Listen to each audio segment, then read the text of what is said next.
For those who don't know me, my name is Amyr Rocha Lima. I'm a partner at Holland, Hahn & Wills, a financial planning and wealth management firm that specializes in retirement planning. Now, firstly, I would like to thank the NextGen leadership team for inviting me to speak here today. It truly is an honor to be speaking to my peers about financial planning, which is a topic I'm so passionate about. The presentations so far today have been great, like, wow. I've really enjoyed them. So I'm super grateful to be able to add my 2 pence worth to the day as well. You know, when Adam Owen invited me to speak here today, my brief was to talk to you about my thoughts on the future of the profession, on how I've strived to develop a more meaningful career by making some changes to the way I do things, and why I believe the professionals who anticipate these changes will be best positioned for success. So my job here today is to do exactly that. But first, allow me to take you through a little trip down memory lane. I want to take you back to 1969. Now, by all accounts, 1969 was a heck of a year. In that year, humanity saw the first moon landing, an event which influenced the scientific community for many generations. It saw the peaceful gathering of NextGen folk at Woodstock, an event which shaped culture and music for many generations. And it saw the birth of the financial planning profession.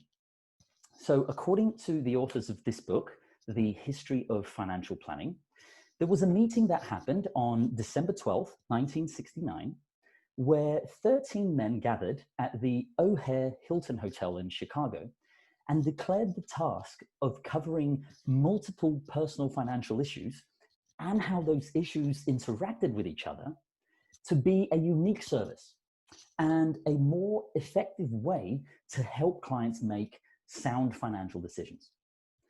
Now, the 51 years since then have, of course, seen an evolution of this basic idea and a technological revolution that has changed how the public interacts with its personal finances.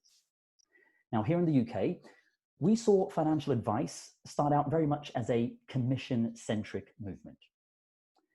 In time, however, as you can see from the fading gradient there on the arrow, this approach gave way to client-agreed remuneration, albeit still maintaining very much a product-centric approach.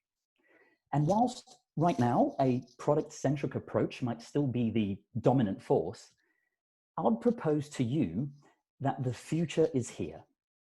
And if you look at you, and yes, I mean you, the 150 NextGen members that are tuned into this conference today, well, I'd say it's pretty clear that a planning-centric approach is gaining more and more strength in our profession. The future is already here, folks. And in my opinion, this gives us, the next generation of financial planners, the biggest opportunity in the history of financial planning to become real leaders in our profession and to drive home the message of the good we do. Now, if you're feeling stuck, this is the place to reinvent yourself.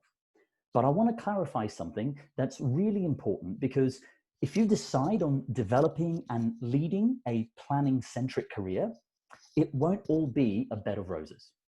I can tell you that from experience, as I myself moved from a product-centric role in product provider land to becoming a planning-centric financial planner. And in fact, there are at least 2 implications that I think you need to consider. First, you are going to forego some earnings in the short term. You're going to forego some earnings in the short term because the math is simple. You can sell more products to people in the same amount of time than you can build financial plans for people. Second, becoming a planning-centric financial planner is going to cost you time, money, and effort. Now, we all know that the technical aspects of financial advice and investment management are being commoditized by algorithms, which can do these tasks quicker, cheaper, and more consistently than any human can. And whilst there might be a rise in so-called robo-advice or automated solutions, it's in our power to upskill ourselves in the human side of our profession, learning how to better listen to our clients and learning how to be more empathetic so that we can demonstrate to our clients what real financial planning is and why we create social value in a way that an algorithm never could. So why would you want to do this?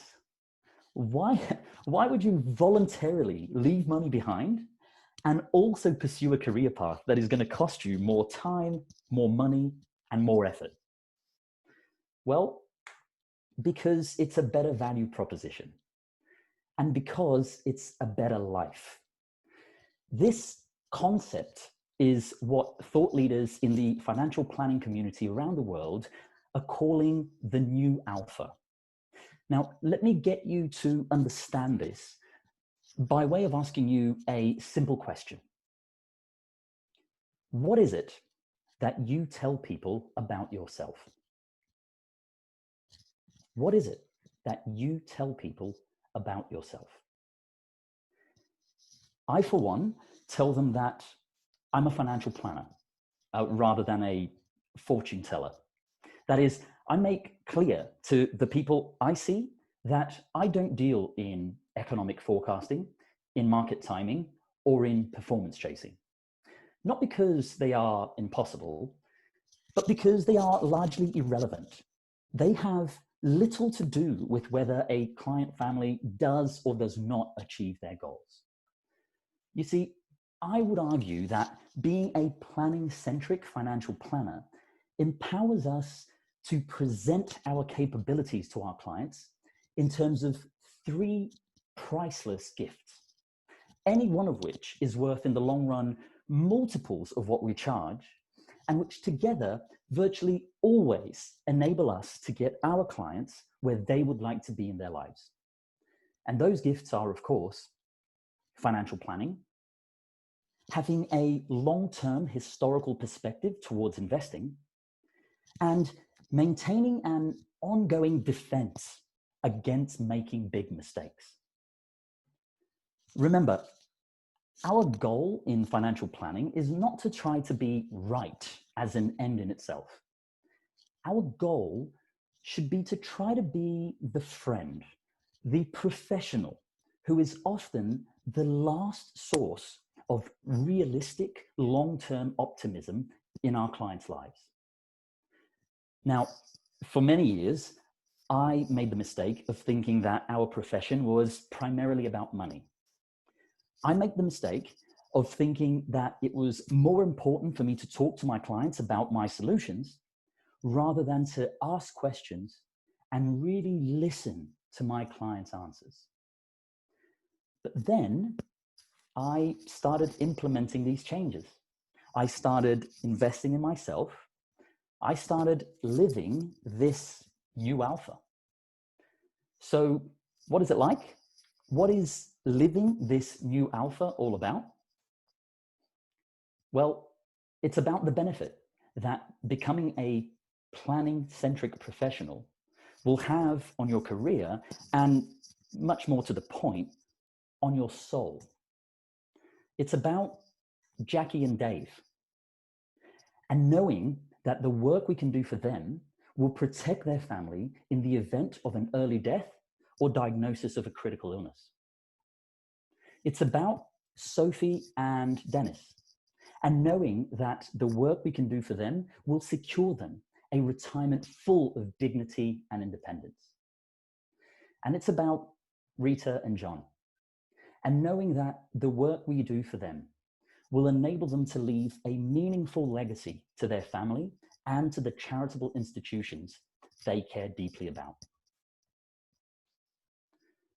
The bottom line is this: hope alone is not a financial plan.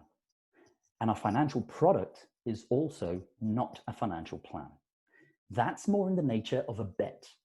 and prudent people don't bet the financial fate of their families. Hopefully, this message is coming through loud and clear, folks.